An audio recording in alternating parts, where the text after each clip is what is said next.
Influencer Branding Workshop. We have a group of people here who are influencers and people who manage influencers and help produce content for influencers. It's a really great group, and let me quickly start here. Jessica Lee is an actress, model, celebrity, influencer creator. You took your increased audience and fan engagement from your recent appearance on Deal or No Deal. She was briefcase model number 16. That's right. You remember her with the 16? She did that? Yeah. I stood there like this and And now she's online as Sweet 16. Correct. Right. Indeed. And then we have Marissa Metz. Mice. Mice? Yeah. Mickey. Anyway, she's a full-time actress, as you can tell by looking at her, and a videographer. She moved to LA from Alabama, and although I never hear an accent, which is I'm strange. originally from New York, but Oh, yes. yeah, I moved from Alabama. Aren't we all? So you came here and you made the move for acting, but you're really doing videography for people. You're a full-time actress, but you do videography for people doing YouTube. Yes, I do it most of the time. I've tried to get out of it mostly. I did it for 2 years straight for freelance, and then I tried to transition more into doing more things for myself. That's great. And she's a real expert. You're going to love her answers to the questions. Next is Amanda Marzoff, and she's on Instagram, Twitter, at least those are the places I see her on. She's an agent in the Alternative Programming, Digital Media, Licensing and Branding Department of Abrams Artist Agency in Los Angeles.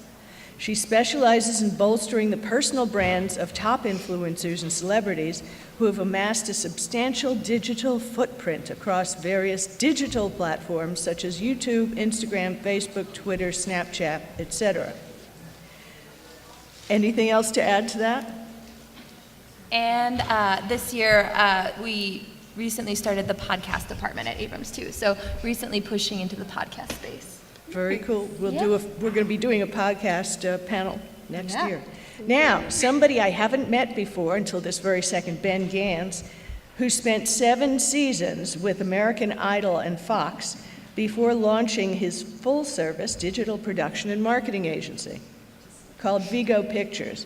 He built Vigo Pictures to support major networks like ABC, Fox, and Lionsgate, and it's all digital. He works with networks, brands, record labels, music festivals, content creators, and artists to develop and execute cutting-edge, platform-specific content to reach their audiences. His TV credits include 8 seasons of American Idol, So You Think You Can Dance, The X Factor, USA, Grease Live, Undercover Boss, and Pitbull's New Year's Eve. I mean, I could go on and on, but what would you like to add? Please don't. That's plenty.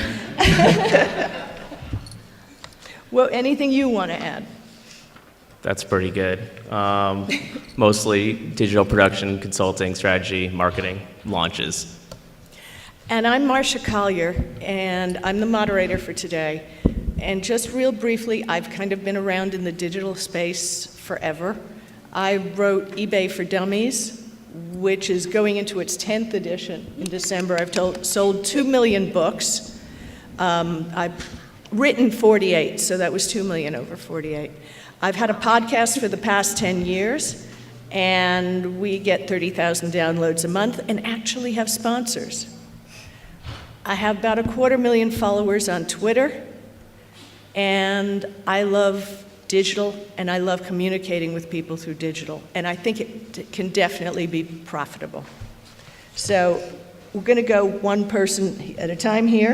In one sentence, like you were doing a mission statement, describe your brand, and for you two, tell us what you bring to influencers, okay? So you two describe your brand. I would say with my brand, it's a brand that does more. And what I mean by a brand that does more is a brand that does more than just increase a profit margin. So when I say do more, have another aspect to the brands you collaborate with. Everything I create has a charitable aspect, or is eco-friendly, or is sustainable. So there's something in addition to just increasing numbers. And what do you get out of this? I feel like it's actually utilizing the platforms for the greatest benefit, because digital media and digital advertising has such a massive scope and massive reach. I feel like it's an abuse of power if you create a campaign or an ad that is really self-serving, and by self-serving I mean only paying you and only paying the brand. It should have another tangent, like another little finger off of that, that helps other people, that helps another community, or that helps a charity. So really, I don't know, just doing more, letting it have a different voice of its own aside from just the direct product exchange. There's a lot to it. Marissa? I would say on Instagram at least and YouTube, I'm very much about being real, very much about being open about my life. A lot of people would say that I am very personable, that if they met me in person, that I would be the same online as in person. I'm very true to that, and I really appreciate when people just share a lot about themselves in a real aspect, and making sure that, their online life isn't just some made-up fantasy. And I think that's really profitable, taking that word, because it really shows people that, not all online is fake, and that it's really big community, and that you can really have a really good both sides of the factor of keeping it real in real life, so you're not living a double life in your head and you don't get really messed up in yourself. There you go. As far as Abrams, I like to sort of describe it as a new school agency. I would say in the past few years, we're really trying to sort of disrupt the typical corporate kind of agency landscape. And so, this department that I sit in within Abrams, it encompasses a lot of things. It's actually a really long title. But digital media, new media, branding, all of those things are, things we touch within the department. And I think, compared to a lot of the other agencies, I think, are leaning into it the most. Our team has about 30 agents between LA and New York. And the department's been around for about 10 years or so. And so it's the quickest growing department. And I think, in terms of when we're looking for clients, or, when we're pitching the agency to the clients, I think, while we're a bigger top 10 agency, we have a lot of resources, we have a lot of agents doing this, and it's really a department embraced by the full agency. I would say a lot of, corporate agencies, bigger agencies, the film and TV departments, they're the big thing. They're the big ticket departments. Whereas at Abrams, in the digital space, we're the department everybody is eager to be in and excited about. And so I think, in terms of when we're talking about the clients, I think they can really see that difference, that we're super invested in this space. We want to be innovative. We want to give them resources like a podcast studio in-house to have them be successful. So I think that's sort of the difference. We like to say we're sort of disrupting the traditional corporate agency space. And where is your agency based? It's in West Hollywood. Well, so we have offices in LA and New York. So we are bi-coastal. In New York, we're in the Empire State Building.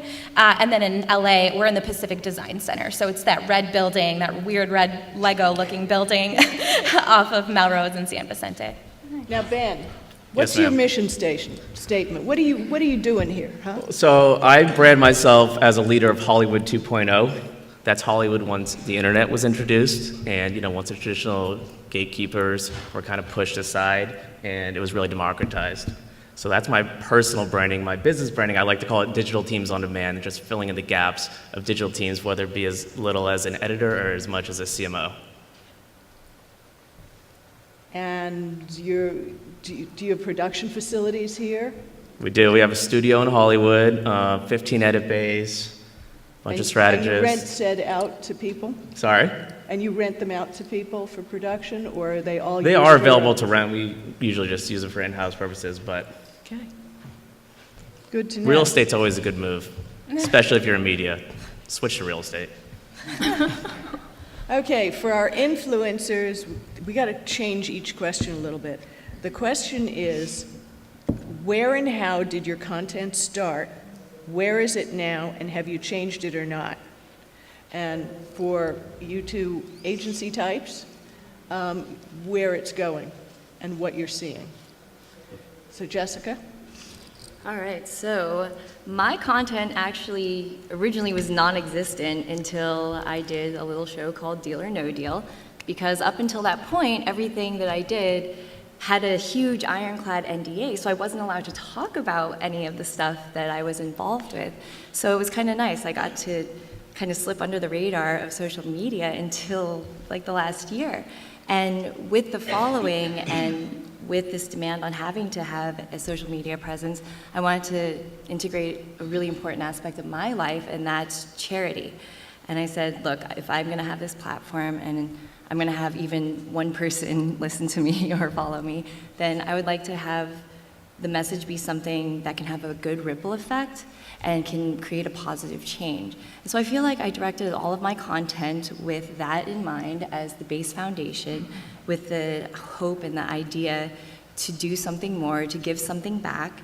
And I feel like I've done a decent job of creating campaigns around that. I actually had the opportunity to partner with Chocolove, which is a lovely chocolate brand from my hometown in Colorado. And they work with the Rainforest Alliance, and they're great. And we also create a campaign together that inspires random acts of kindness. It's making the world a sweeter place, one Chocolove bar at a time. And the whole premise is acknowledging people who are like the backbone of our society, the people who come and help us do our day-to-day things, the janitors, the trashmen, the mailmen, the policemen, the security guards, the teachers, the mom that's standing in the grocery line with a screaming child and a sick It's interesting kid. that you say that, because in my books, I call all those people your team. Your Yeah, mailman is part of your team. 100%, because I can't do what I do in my everyday life without all of these other Right. people. It's not just about me, it's about the fact that because everyone is working together, I have the opportunity to do what fits my life best and fulfill my job at its best. I think what you're saying also is you kind of have to love what you're doing. Oh, 100%. I mean, I love writing. It's nothing. I'll take 5 months off and write a book. I'm happy to do that. Yeah, it's almost like a vacation, even though it's work and it's arduous and you're pulling like And you're 16-hour miserable sometimes days. too, but you love it. Yep. Yeah. Marissa, how about you? I would say it started a while back when Instagram, you were taking photos of your food and stuff, and you were just like, this is cool. And I did Instameets, which was super cool at that time. And you would, have someone line a meetup, and you guys would meet up and meet a bunch of new people. And that was how I got onto the platform and how I met so many people. And I would, in the beginning, post what other people wanted kind of thing, and really push towards, oh, people would really love this, yada yada. Then I transitioned into knowing what I wanted and knowing what I wanted to show on my pages personally, so that it was curated to what I needed and what I wanted other people to see, or what my captions, ooh, in my mouth, so much hair, anyway, always. And it was one of those things that I really wanted to change my page so that when people left my page or came to my page, they felt good. And that was a really, really big deal to me, that, if they read my captions, they're like, oh my gosh, that made me laugh, or like, oh, this is really real. And there was something that I read a little bit ago, and it was something about being like offended. And it's, it's like you're personally being offended if you know it's right. So if you admit it and you are very open and stuff, you can't get offended. And I'm very big about like making fun of myself on social media, like in a sense of posting an ugly selfie or something stupid, like, it's just something like that really just makes me open and makes me very personable on social media, so that people feel like they're one-in-one with me and my brand. But yeah, I really push that towards my YouTube, because YouTube's more personal because it's video. And it's just like I do daily vlog type of stuff, or that type of thing, where I just try to incorporate my personality, my friends, other things that people watch it and they're like, oh my gosh, this is, I can do this, you can do this. Like, I want to be friends with her type of thing. So yeah. You know, we've been on a panel together 2 years in a row, and I've seen you change a little bit. You are the one who always said how important it was to be yourself on social media. Now, why can't you just have a shell character that you step out of when you get off of social media? I think it's a really big deal. I talked about it when I was on the panel last, about mental health, because it was Mental Health Awareness Month when I talked on the panel. And I know in today's world, mental health is such a big deal. I notice that when I'm on social media more, scrolling or looking at people's stories, seeing what they're doing, I obviously tend to compare myself, and it's very, very hard for people to get out of that. And I think that if I put myself on social media as a different character, that if I don't live up to that in real life, that I'll feel like I'm a letdown to myself. And I think that's a really weird place that people put themselves in, and I personally don't like to do it, because then I feel like I have to live up to myself. I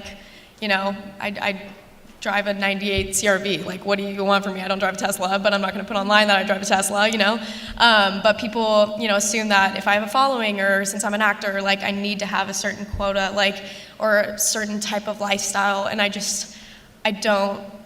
don't live, I live in a 200 square foot studio. What do you want from me, So I think that it's a really big deal that if you're true to yourself online, that you're true to yourself in person, and that it helps you a lot with mental health and just health in general and your lifestyle. Now, in case you forgot the question, Seriously. where do you think all this content started? I mean, we were talking a little earlier about prank videos, that they're kind of, how many more pranks can you possibly do? Where did it start, and where is it now? Yeah, I mean, it's been interesting to watch how the digital industry has changed. I've been in the business a few years now, and it's been so interesting to watch it change. I think initially when I got into the industry, we were representing just bloggers, no other platform, just bloggers. And then from there, in a matter of a year or two, it turned into YouTubers. Then it turned into Instagram only. Then it was Vine. It's interesting to see the trajectory of the platforms and what's trendy at the moment. We're always trying to keep our pulse on the trends. Right now, I can tell you that, right now, when you talk pulse of the trends now, Yes. what happens when the trend goes away? Does the influencer walk off into the sunset, or do they morph into something else? Well, yeah, and I could say right now we're super excited about TikTok and podcasting.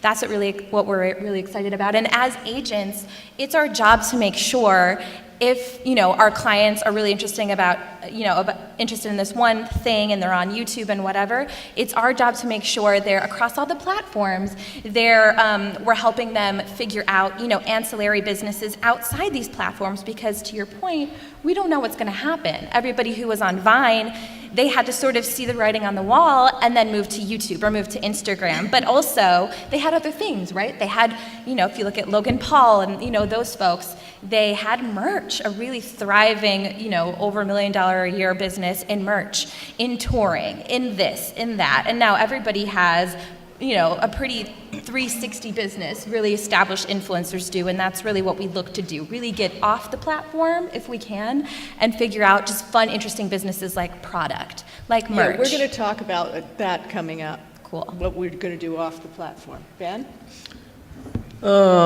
Interesting. So I'm old enough that when I graduated college, Instagram didn't even exist. And so I started producing reality TV.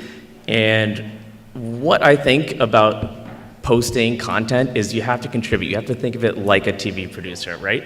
You have to make someone laugh. You have to make them cry. No one gives a shit what you ate for lunch. But if you write a funny little caption, then would you ever see someone just going eating lunch and going to the DMV on TV? No, because the execs would never allow it. So you got to really think about producing and entertaining your audience. It can be anywhere on any platform. Obviously, you have to adapt for each, and everyone's going to go through that. There's always going to be a new platform, right? They're like nightclubs. They open and they shut and they rebrand and that. So, but what is key and at heart is to produce interesting content. Funny, educate, cry. Yeah, it has to innervate the audience. It has to engage, because if it doesn't engage, And the way I changed a little bit is for the past year, I've been doing a tech segment for the Nerdorama podcast, which is on iHeartRadio, and it's produced by KFI with Mo Kelly and Tawala Sharp. Now, those guys go nuts on there, and it's like I've been put there to keep the cops out because I just talk tech. I mean, how much damage can I really do giving tech news? But you morph and you learn about the changes in the market and see what works. That's working for me now. So it seems everything's working. So just keep piling on your talents and keep doing what you do. And keep testing. Right, The market will tell you. right? As long as people are listening and watching and clicking, it's magical. In what platforms do you specialize, and how often do you post on those platforms? Ooh. Well, the platform that I would say I specialize in is Instagram. The platform that I fail at utilizing is Twitter, but I'm going to work on that. But it's still better to do one thing really It is. well. And I really wanted to kind of learn and master one of the platforms instead of spreading myself thin, trying to do a little bit on each one and really gaining no traction. So I did. I devoted my time and energies to learning and understanding Instagram and gaining an engagement there. But yeah, I think And how often do you post? I don't post as often as I should. I do maintain a story every single day. So on my stories, I keep up 100%, which is nice because that's actually where a lot of the traffic is going How right now. important do you think the stories are? I think they're actually very important, and I feel like the stories are even more relevant now with the new shifts in the algorithm on Instagram because 6 months ago, Instagram was focusing on IGTV. So any IGTV that you would post would automatically sort of trump the algorithm and put your stuff to the top of the feed. Now This is important. Now they're really focusing on the stories because what they're seeing is they're getting a lot of engagement through the Instagram stories because it's something that again goes back to what you were saying. It's a very humanizing sort of aspect of our everyday lives. And It's they're not- testing stopping Yeah. likes also. 100%, which I actually am in support of. I feel like maybe it is time to move out of this like culture and start supporting people for being human, for being vulnerable, for sharing their organic daily experiences. That, hey, you're not going to be jumping up and down, smiling, throwing confetti in the air when you get a parking ticket or if your dog gets sick. And it's okay to talk about those things too. And I think the whole Instagram story thing is really cool because it allows people to see sort of a behind the scenes approach to our lives. And I think that helps. I So like definitely that. keep that up. After the panel, you and I are going to do IG stories, okay? Done, and I'll tweet. So, Marissa, you. I thrive, I guess, on Instagram and YouTube. I love it. I recently got a TikTok and then started posting a bunch of random TikToks, archived videos, and then one day one of my videos went viral and I got 20,000 overnight and I was like, what? And it was really weird. TikTok's really interesting. There's a lot of cringy videos on there, but it's definitely really, really funny. Last night I was laughing to myself by myself 2 a.m. I'm like, I need to get off this app. And I really like Instagram because it is very personalized. I love stories. They're what I am really, really good at. A lot of people comment on my stories because I just make really funny stories. I think I'm funny, okay, guys?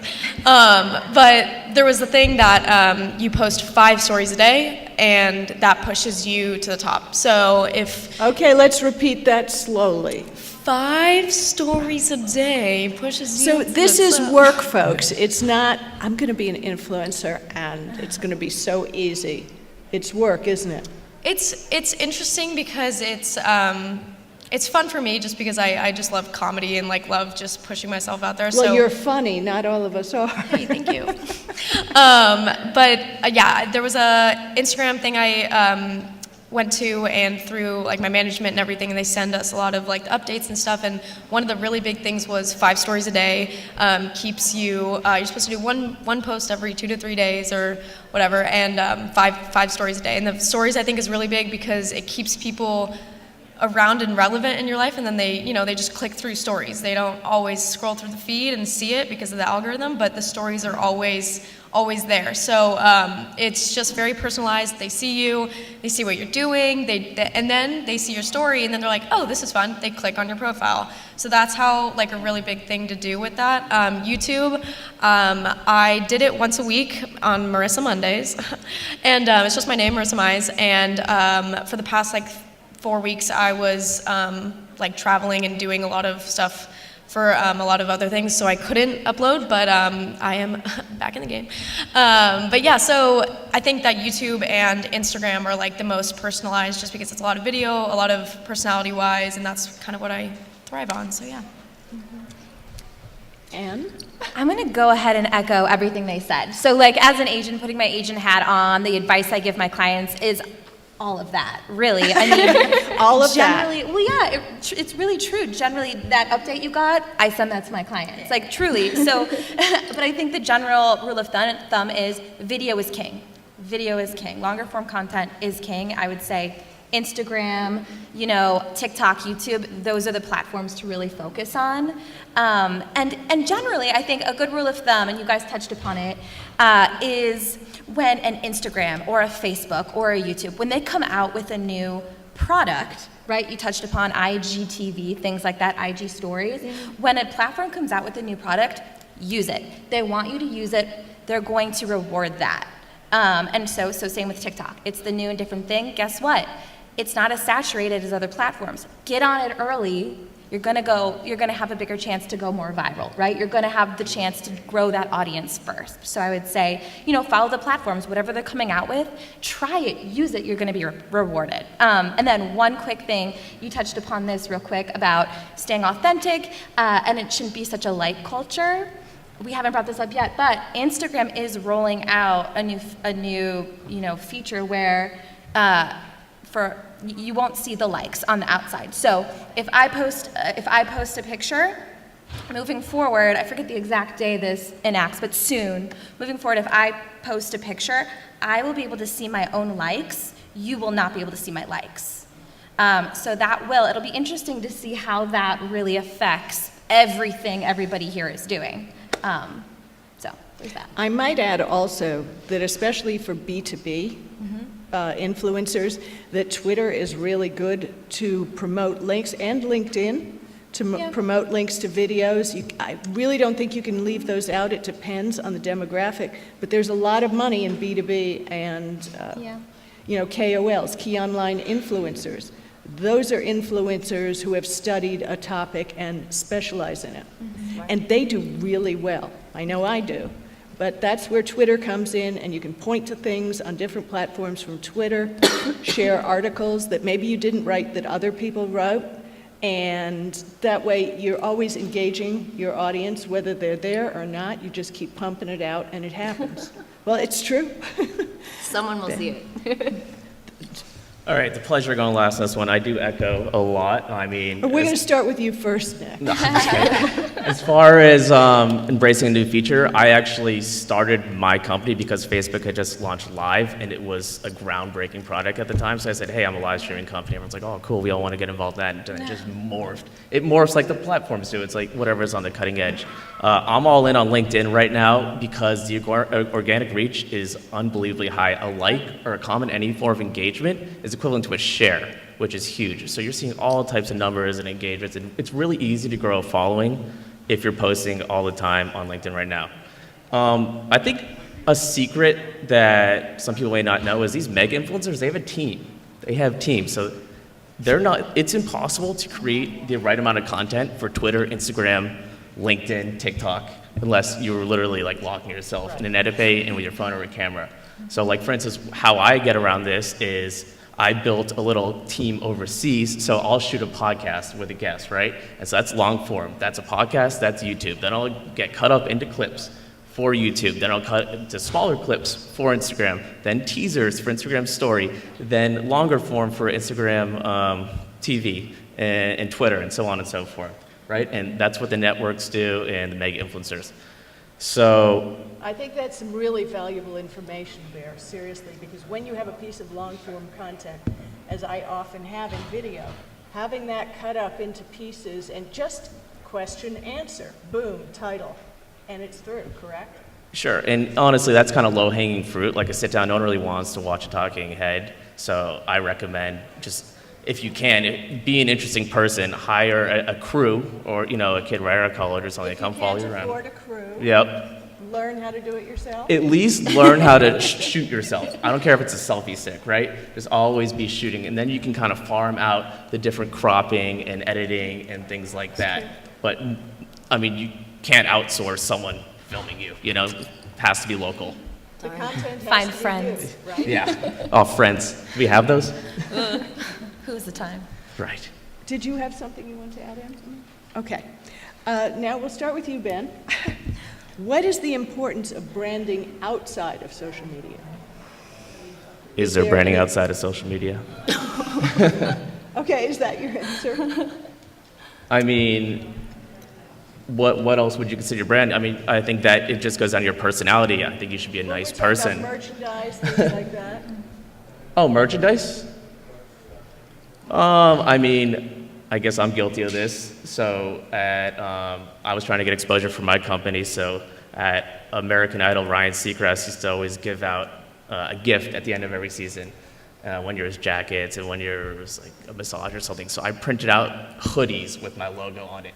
And so then I had every top exec in network TV and music, and then all the crew who did everything wearing these hoodies. And like, you'd go to concerts, you start seeing the hoodies out. So, I mean, I don't know if that answers your question, but it is Yeah, effective. I think the brands themselves have a lot of power today.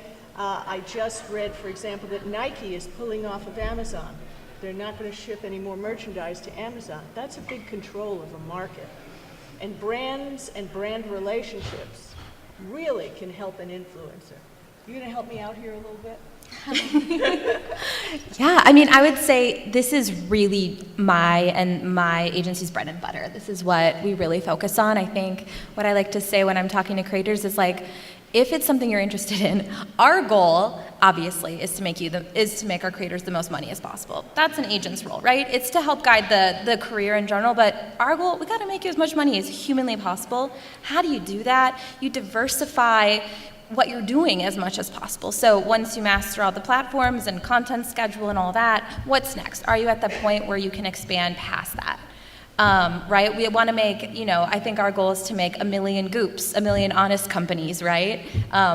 They started as actresses, they have these multi-billion-dollar companies, and that's really the goal here, to create full-fledged brands. And to do that, you have to move off platforms sometimes, using your platform to promote it, of course, so it's all really intertwined. It can't not be intertwined, but doing things like coming out with merchandise lines, launching products, launching brand new brands, tours, podcasts, all of that, because at the end of the day, that's intellectual property. That's something you own, and you can monetize forever. And I think that for most of my clients, at least, that's really the goal, because like we talked about earlier, Vine went away. Other platforms stayed, grew, evolved, whatever, but we never really know what's going on. These algorithms and things, they change all the time. And so if you can sort of keep this wheel spinning, if one of those spokes pops off, that's going to really help you in terms of longevity of career. I'm tweeting, I'm sorry. I spelled digital wrong. Please credit me. Digit. Oh, that's the best, when you hit send or Well, let's post and then change there's the a picture typo that in goes it. with this. Everybody smile.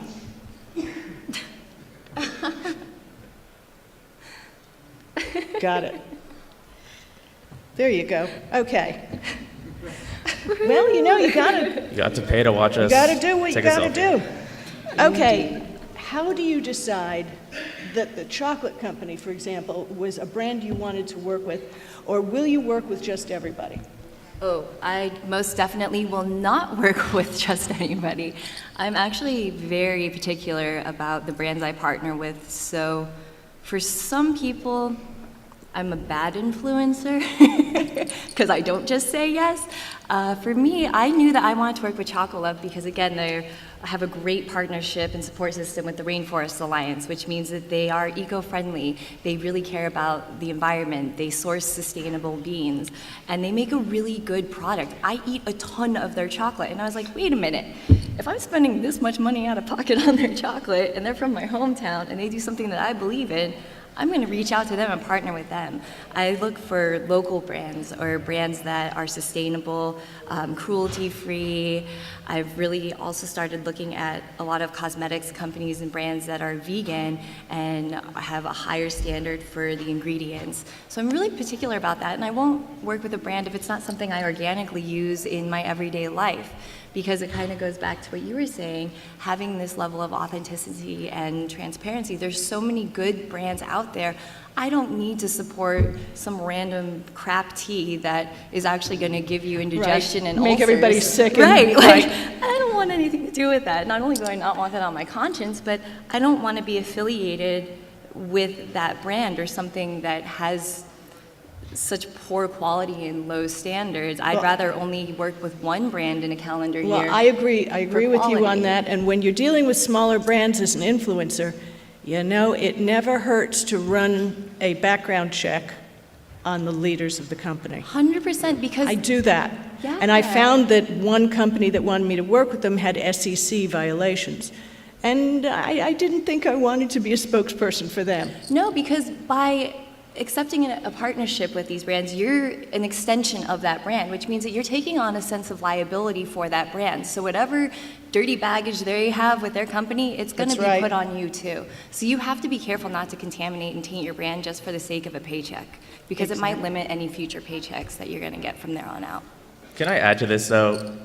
These small brands, your teas and you know, your drop shippers, things like that, I completely agree. But if it's a major brand, you know, like a Fortune 50 company, I see a lot of influencers leave a lot of money on the table because they're like, oh, Chipotle, it kind of makes me look like a sellout. It's like, it's kind of like JoJo on the radio, you know, when they do the live reads. It's like everyone still likes JoJo. They know he's doing a commercial. It's okay. You know, there is a middle ground between like, you know, you are Chipotle and hey, I'm doing an average Chipotle. You're supporting my content. Thanks for watching. You know, you mentioned drop shippers. You know what I write about, so you know they're the bane of my existence. You don't know how many have come to me to offer me money because of my eBay series of books. And I haven't signed up with one of them because it's not going to work in the end, trust me. Yeah, it's not going to work again. Exactly. It's like Right. all these things. You used to be able to sell anything using Facebook ads, literally anything. You want to come and watch? Cool. You will sell ads at like a really low CAC. Those days are over. Same with dropshipping, unfortunately. So now what everyone's doing is selling the courses. Hey, I'll teach you how to be a dropshipper, and they're making all the money. Oh, and using, while we're at it, when you're looking at these courses, it's funny, I see the ads on IG, and they don't put their names or who's giving the class. You need to see who you're going to pay money to take this class. Mm-hmm. And then if they're teaching about Instagram, you go look at them on Instagram. How many posts do they have? They don't have to be, you know, a top influencer, but same thing with Facebook, Twitter, eBay, any e-commerce platform, drop shipping. You want to know their real user IDs so you can look them up, because the internet is a whole separate world where you can be anonymous and fleece people. Yeah. Absolutely. And they may have made money too, but it's over. That's the problem. Okay, we have very few minutes left, so we'll start here with Jessica. What do you see for you in 10 years? Ooh, for me in 10 years, I hope to actually head some sort of small company or be able to consult for a larger brand and ad agency and really just keep the momentum of creating campaigns that do more and inspiring larger brands to also create bigger partnerships that can do more for other communities that might not be as fortunate. Marissa? I would love to do something in the range of let me start over. Hang on. Okay, so in 10 years, we're gonna be full-time actor, but very, very with a big leeway of being able to just live the life that I need to push a lot of mental health advocacy towards just younger generations, older too, but also boys and girls growing up in the harsh life of the new social media and everything that just be a lot showing that it's okay to be yourself, that you can do you and it'll work out, and that the more you are just pushing yourself towards it, the more you'll be okay with yourself in the end. And just being full-time acting, you know, see you in movies next year. Is this the way you do my- that? Okay. That's your thing. I This is just my want- okay, I'm popping Well, out it's of funny, this. you talked about personalizing to generations. I knew that there were a ton of seniors coming up now. So I'm on my 3rd edition of Twitter, Facebook, and Instagram for seniors. Yeah. And it's an insane seller. So Yeah. go figure. Yeah. Oh, man. Well, I better be running the department in 10 years.